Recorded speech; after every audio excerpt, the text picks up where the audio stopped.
I didn't see it coming, not the way it hit.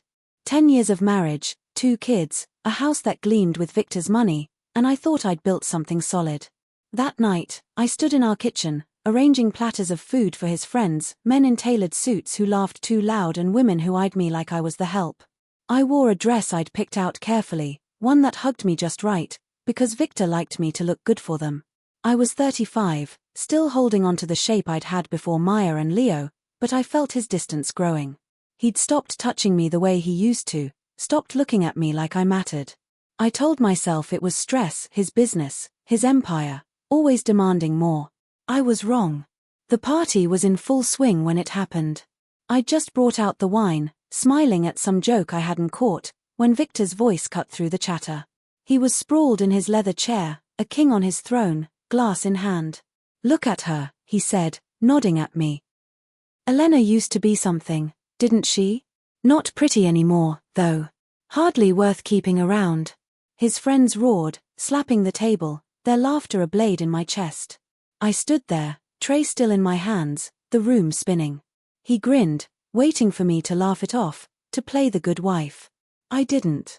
I couldn't.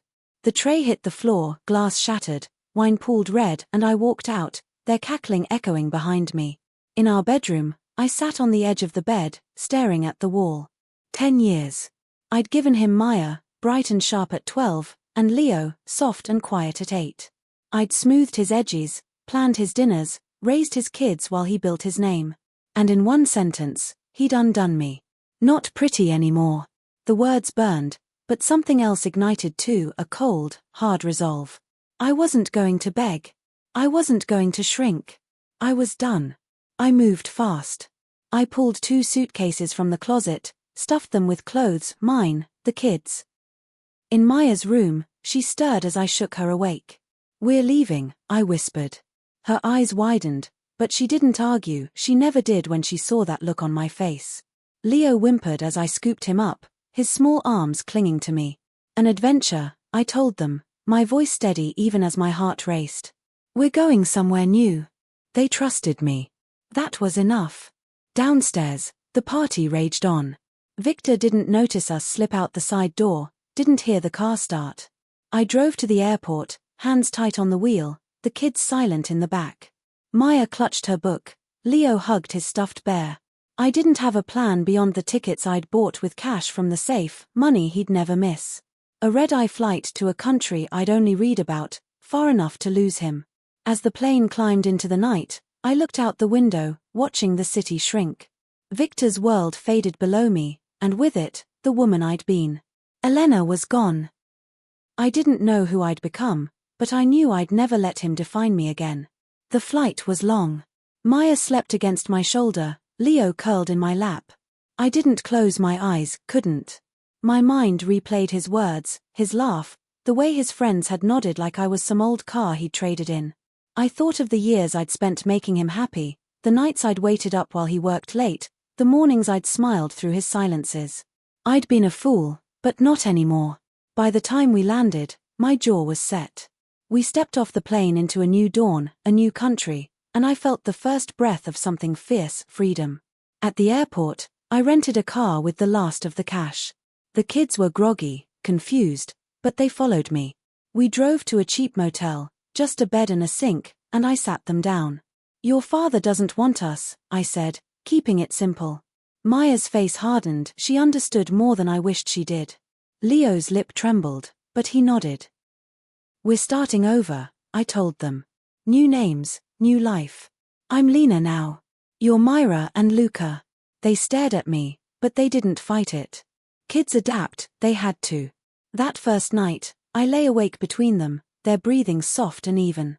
I didn't cry. I didn't have time for that. Victor would wake up tomorrow, hungover, and find us gone. He'd call, maybe search, but I'd be a ghost. I'd already decided, no phones, no traces. The money would run out soon, but I'd figure it out. I had to. For Myra, for Luca, for the woman I was becoming. As the motel's neon sign buzzed outside, I made a promise to myself, he'd never take anything from me again. Not my kids. Not my worth. Not my name. And that was the start. When I broke free, when I shattered my old life to build something new. But I didn't know then how far he'd reach, how hard he'd try to pull us back. That came later. 5 years had passed since I'd left Victor, and I'd carved out a life I could stand behind. We'd landed in a coastal town, far from his reach, in a country where no one knew his name or mine. I was Lena now, a teacher showing immigrants how to twist their tongues around English words. It wasn't glamorous, but it paid for the small apartment where Myra, Luca, and I slept under one roof. The kids had grown into their new names, Myra at 17, sharp as a blade, and Luca at 13, quiet but steady. We'd made it work, and I'd started to believe the past was dead. Those early days after the flight were a blur of survival. I'd burned through the cash fast: rent, food, fake papers to bury Elena for good. I'd stood in lines at government offices, hands shaking as I signed Lena on forms, praying no one asked questions. Victor had tried to find us, I knew that much. A friend back home, someone I'd trusted once, sent a letter saying he'd raged, hired people, but I'd been careful. No calls, no emails, nothing he could trace. The letter went into the trash, and I'd moved us again, just to be sure. By the time I got the teaching job, we were ghosts to him. I didn't hide the truth from Myra and Luca. One night, maybe a year in, I'd sat them down at our chipped kitchen table. "Your father said I wasn't worth keeping," I told them, my voice flat. "He threw us away, so we left." Myra's eyes had narrowed, she got it, even then. Luca had hugged me, his small face pressed against my arm. They didn't ask to go back, and I didn't offer. We were a unit, the three of us, and I'd fought to keep it that way. Myra took to school like it was a war she'd win, and Luca drew pictures that filled our walls. I thought we'd escaped. Then came the knock. It was a Thursday, late afternoon, the kids still at school. I opened the door, expecting a neighbor, and froze. 3 men stood there, 2 in stiff suits, one older, his face lined like cracked earth. Gregorio, Victor's father. I'd met him a handful of times, always at family gatherings where he'd watched me like I was a puzzle he couldn't solve. Now he was here, on my doorstep, thousands of miles from where I'd last seen him. "Lena," he said, my new name sounding wrong in his mouth. "We need to talk." I didn't move, didn't invite them in. My pulse hammered, but I kept my face still. "Victor's looking for the children," he went on. "His new wife can't give him a son. He wants them back, his heirs." The word hit me like a slap. Heirs. Not kids, not Myra and Luca, but pieces for his game. I stared at Gregorio, his grey eyes steady, and saw the lawyer behind him clutching a briefcase. They'd tracked me down, how, I didn't know, but they weren't here to chat. "No," I said, my voice low. "They're mine. He doesn't get to claim them now." Gregorio stepped closer, his tone softening. "He's changed, Lena. He's sick, regrets what he did. Let them see him, just once." I laughed, sharp and bitter. "Regrets?" "He regretted me the second he opened his mouth. They stay here." The lawyer started to speak, something about rights, but I cut him off. "Leave. Now." They didn't budge, not right away. Gregorio looked at me, long and hard, then nodded. "Think about it," he said, and they turned away, their footsteps fading down the hall. I shut the door, hands trembling. 5 years, and he'd found me. Not Victor himself, but his father, close enough. I leaned against the wall, my mind racing. Sick or not, Victor didn't change, he just wanted what he couldn't have. And my kids? They weren't his to take. I'd built this life, brick by brick, and I'd be damned if he tore it down. Myra got home first, dropping her bag by the door. She caught my face and stopped. "What's wrong?" she asked, too perceptive for her own good. I didn't lie. "Your grandfather was here. Your father wants you and Luca back." Her jaw tightened, but she didn't say anything, just went to her room. Luca came in later, humming, and I didn't tell him, not yet. He didn't need that weight. But Myra had heard it all, standing in the hall when I'd sent Gregorio packing. I saw it in her eyes later, at dinner, the way she pushed her food around. She was thinking, questioning, and I hated it. I'd kept us safe, kept us whole, but now the past was clawing its way in. That night, I stood by the window, watching the street. The delegation was gone, But they'd be back, I knew it. Victor wouldn't stop, not with his precious legacy on the line. I'd changed our names, our lives, but he'd sniffed us out. My hands curled into fists. Let him try, I thought. Let him come. I'd fought too hard to lose now. Myra and Luca were mine, not his pawns, and I'd face down anyone who said otherwise. But as I turned from the window, I couldn't shake the feeling the crack in our wall had started, and I didn't know how deep it would go. The days after Gregorio's visit felt like walking on a tightrope. I kept my routine, teaching classes, grading papers, cooking dinner, but my eyes darted to the door too often, waiting for the next knock. Myra had gone quiet, her usual fire dimmed, and I knew she was chewing on what I'd told her. Luca stayed close, sensing something off but not asking. I didn't bring it up again, not yet. I wanted them to feel safe, to trust the life I'd built. But Myra's silence gnawed at me. She was 17 now, old enough to question, and I couldn't lock her thoughts away. It broke open one evening, a week after the delegation left. We were at the table, Luca sketching in his notebook, when Myra set her fork down hard. "Why can't we see him?" she asked, her voice cutting the air. I looked up, caught off guard. "See who?" I said, though I knew. "Dad," she snapped. "Grandpa said he's sick. What if he dies and I never know him?" Her eyes blazed, daring me to argue. I set my plate aside, keeping my tone even. "He's not your dad, Myra. He's the man who threw us out. You don't owe him anything." She leaned forward. "Maybe I do. Maybe I want to hear it from him, not just you." That stung. I told them the truth, Victor's words, his laugh, but Myra wanted more, and I couldn't give it. "He doesn't deserve you," I said. "Not after what he did." She stood, chair scraping. "You don't get to decide that for me forever." Luca's pencil stopped, his wide eyes flicking between us. "I don't want to go," he whispered, and Myra shot him a look, not mean, just frustrated. "Then stay," she said. "But I'm not a kid anymore, Mom. I need to know." She stormed to her room, door slamming, and I sat there, the fight draining out of me. Luca hugged me, small and solid, but Myra's words echoed. Had I held them too tight? The next day, Gregorio came back. I opened the door to him and the lawyer, no suits this time, just them, looking tired. "We're not here to force it," Gregorio said, hands up. "But Victor's asking. He's weaker every day." He pulled an envelope from his coat. "He wrote this, years ago. Never sent it. Read it, Lena. Then decide." I took it, my fingers cold, and shut the door without a word. Alone, I tore it open. Victor's handwriting sprawled across the page, messy, like always. "Elena, I was a fool. I see it now. I lost you, the kids, and I'd take it back if I could. Forgive me. But then it turned. You took them from me. They're mine too." I crumpled it, tossed it in the sink, and lit a match. The paper curled black, and I watched it burn. Regret didn't change him, he still saw them as his, not ours. I didn't tell Myra about the letter. Maybe I should have, but I couldn't stomach her reading his half-truths. She stayed distant, though, her defiance simmering. Luca stuck to me like glue, asking once, "Will they take us?" I hugged him tight. "Never," I said, and meant it. But Myra was slipping, and I didn't know how to pull her back. Then she was gone. I came home from work 2 days later, and Luca met me at the door, pale. "Myra's not here," he said, handing me a note in her tight scrawl. "Mom, I'm meeting him. I have to. I'll be back." My stomach dropped.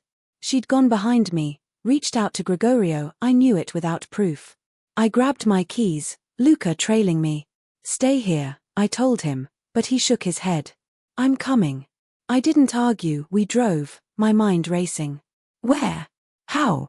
I called the only number I had, an old friend who'd moved nearby, begging her to watch Luca. She met us at a gas station, and I left him there, his face pressed to the window as I sped off. I didn't know where Myra was, but I guessed a bus stop, the one heading inland where Gregorio might have set it up.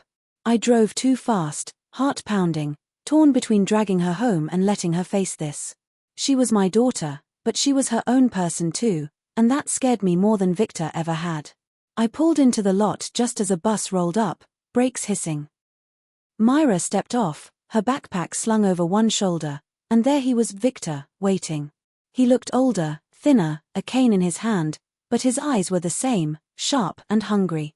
She stopped a few feet from him, and I parked, watching, my hands gripping the wheel.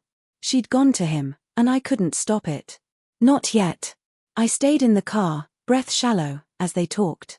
I couldn't hear them, but I saw Myra's shoulders stiffen, Victor's mouth moving fast. She'd wanted answers, and now she'd get them, his version, not mine. I wanted to run out, pull her back, but I didn't. She had to see him for what he was. The bus pulled away, and I sat there, waiting, knowing this was the crack splitting us open. Whatever happened next, we'd never be the same. I sat in the car, watching Myra face Victor across that bus stop lot, my knuckles white on the wheel. He leaned on his cane, talking fast, his face a mix of charm and strain. She stood stiff, listening, and I hated every second of it. I'd lost control. Myra had gone to him, and I couldn't undo that. Part of me wanted to storm over, yank her away, but I stayed put. She'd chosen this, and I had to let her see it through, even if it broke us. Minutes dragged. Then my phone buzzed, Myra's name on the screen. "Come get me," she texted, short and sharp. I pulled up, heart thudding, and she climbed in without a word. Her face was tight, eyes red, but she didn't cry. "What happened?" I asked, keeping my voice steady. She stared out the window. "He's not sorry. He just wants me to take over his stupid company." She swallowed hard. "He said you stole us, like we're things he owns." I nodded, not surprised. "You okay?" She glanced at me, softer now. "Yeah. I'm done with him." Relief hit me, but it didn't last. We weren't safe yet. We picked up Luca from my friend's place, and he hugged Myra like she'd been gone years, not hours. Back home, I thought it was over. I was wrong. The next morning, a car rolled up outside. Black, sleek, too familiar. Victor stepped out, Gregorio behind him, both heading for my door. My stomach twisted. Myra had rejected him, and now he'd come himself. I told the kids to stay in their rooms, but Myra followed me anyway, her jaw set. "Let me talk," she said. I shook my head. "This is mine." I opened the door before he could knock. Victor looked worse up close, gaunt, eyes sunken, but still carrying that arrogance I'd once mistaken for strength. "Elena," he started, and I cut him off. "It's Lena. What do you want?" He leaned on his cane, smirking faintly. "My kids. You can't keep them from me." I stepped forward, closing the gap. "They're not yours. You threw us away, remember? Not pretty anymore. You don't get to crawl back now." His smirk faded, and he glanced at Gregorio, who stayed silent. "I was drunk," Victor said, voice low. "Stupid. I didn't mean it." I laughed, sharp and loud. "You meant every word. You humiliated me, and I rebuilt without you. They're mine because I stayed, not you." He straightened, anger flashing. "They're my blood, my legacy. You stole that." I took another step, close enough to see the sweat on his brow. "Legacy? You don't even know them. Myra's not your heir, and Luca's not your pawn. You lost them when you opened your mouth 5 years ago." Myra moved beside me, her voice cutting in. "She's right. I met you yesterday, and all you cared about was your business. You didn't ask about me, not once." Victor's eyes flicked to her, softening for a second, then hardening again. "You're young," he said. "You don't understand what's at stake." She crossed her arms. "I understand you're a liar." Luca peeked out then, small but brave, and grabbed my hand. "We don't want you," he said, voice trembling but clear. Victor flinched, like the words hit harder than he'd expected. He turned back to me, desperate now. "Elena, Lena, I'm dying. I need them. Please." His plea hung there, and for a heartbeat, I saw the man I'd married, the one I'd loved before he turned cold. But it wasn't enough. "You don't need them," I said, my voice steel. "You need forgiveness, and that's not mine to give. I'm not your mirror anymore, Victor. You don't get to judge my worth, and you don't get my kids. Go die alone." His face crumpled, rage and defeat warring in his eyes. He raised his cane like he might swing, but Gregorio grabbed his arm. Enough, the old man said, firm. Victor glared at me, then at Myra and Luca, and I saw it the moment he knew he'd lost. He turned, limping back to the car, and I didn't move until the engine roared and they pulled away. Gregorio lingered, meeting my gaze.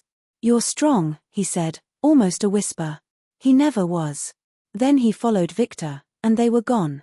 I shut the door, legs shaking, and sank to the floor. Myra and Luca dropped beside me, their arms around me tight. I'm sorry, Myra said, her voice muffled against my shoulder. I had to see him. I hugged her back. I know. It's over now. Luca pressed closer, and we stayed there, the three of us, a knot nothing could untie. I'd faced him, faced the man who'd broken me, and I'd won. Not with screams or tears, but with the life I'd made, the family I'd kept. Later, Myra told me the rest. Victor had spun a story, regret, illness, a changed heart, but it unraveled when he pushed her to move back, to take his name again. She'd walked away, and I was proud of her for it. Luca drew a picture that night, us standing together, him small between me and Myra, and taped it to the fridge. I looked at it and felt something shift. The crack in our wall hadn't split us, it had let us breathe. Victor was gone, his shadow shrinking, and we were still here, whole. But I knew it wasn't the end, not completely. He'd fade, but we'd carry this. And that was okay. We'd carry it together. After Victor drove off, life didn't snap back like I thought it might. The air felt lighter, sure, but the echoes of his voice, his shadow, lingered in quiet moments. I'd faced him down, sent him packing, and kept my kids, our kids, by my side. That was victory, raw and real, but it left me restless. I'd spent 5 years running, then fighting, and now I had to figure out what came next. Not for him, not anymore, but for us. The days after stretched into weeks, then months. Myra threw herself into school, her fire turned to something new. She'd come home one afternoon, papers spilling from her bag, and said, I'm going to be a lawyer. Her voice had that edge, the one she'd used on Victor, and I smiled. Good, I told her. Fight for the ones who can't. She nodded, and I saw it, her meeting him had flipped a switch. She wasn't just my daughter anymore, she was a force, carving her own path. I'd given her that, even if it hurt to let go a little. Luca found his way too, quieter but just as sure. He'd sit at the table, pencils scattered, drawing us over and over. One night, he showed me a picture, me in the center, Myra and him on either side, our faces fierce and alive. This is you, he said, pointing at me, the real you. I looked at it, my throat tight. He'd drawn me strong, eyes bright, nothing like the woman Victor had mocked. I hugged him, hard, and taped it to the fridge where Victor's shadow couldn't touch it. Luca didn't talk much about that day, but he didn't need to, his art said it all. Me, I kept teaching, kept paying the rent, but something shifted inside. I'd burned Victor's letter, faced his lies, and stood my ground, but I hadn't let myself feel it, not fully. One evening, after the kids were asleep, I pulled out a notebook. I started writing, not sure where it'd go. The words came fast, about that night he'd shattered me, the flight that saved us, the years I'd clawed our life together. It wasn't pretty, not polished, but it was mine.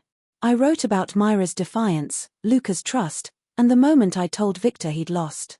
I didn't stop until dawn, pages filled, and when I set the pen down, I felt lighter than I had in years. Word trickled in about Victor, months later. A friend from the old life, someone I hadn't cut off completely, called. He's fading, she said. Business is crumbling, health's gone. No one's stepping up. I listened, waiting for guilt, but it didn't come. He'd made his bed, and I wasn't his savior. I thanked her, hung up, and told the kids. Myra shrugged. He chose that, she said, and went back to her books. Luca nodded, adding a line to his latest sketch. They didn't care, not like I'd feared they might, and that was enough. He was their past, not their future. I finished that notebook eventually, a messy stack of pages I didn't show anyone, not yet. It wasn't about Victor, not really. It was about me, Lena, not Elena. Finding my voice after he'd tried to silence it. I tucked it away, but the writing stuck. I'd jot notes between classes, bits of our story, and started thinking about what it could be. A book, maybe, or just something for Myra and Luca to have one day. It wasn't for him to read, he didn't deserve it, but for us, proof we'd made it through. One afternoon, the three of us walked down to the beach near our place. It was late spring, the air warm, and we kicked off our shoes, sand between our toes. Myra ran ahead, laughing as she dodged waves, and Luca stayed by me, picking up shells. I watched them, my chest full. We'd landed here 5 years ago, broke and scared, and now they were growing into people I admired. I'd done that, not Victor, not his money, me. The ocean stretched out, endless, and I felt it, the weight I'd carried since that night, the one he'd put on me, lifting clean away. Myra called us over, waving a stick she'd found, and we joined her, writing our names in the sand. Lena, Myra, Luca. The tide would wash them out, but we'd write them again. That was us now, not hiding, not running, just living. I looked at them, my fierce girl and my gentle boy, and knew we'd carry scars, Victor's words, the years apart, but they didn't define us. We did. Back home, I pulled out that notebook again, added a line, "We're free because we chose to be." It wasn't the end of the story, life doesn't stop, but it was ours, and that was enough. Victor could fade, his empire could fall, and we'd still be here, standing tall. I closed the book, slid it onto the shelf, and went to bed, the sound of Myra's music and Luca's pencil scratching drifting through the walls. This was my legacy, not his, and I'd fight for it every day, not with fists, but with the life we'd built. If you felt Lena's fight, her triumph, hit that like button and let me know in the comments, what would you have done in her shoes? Subscribe for more stories of strength and survival, and ring the bell so you don't miss the next one. Share this with someone who needs to hear it. Let's keep the conversation going. See you in the next story.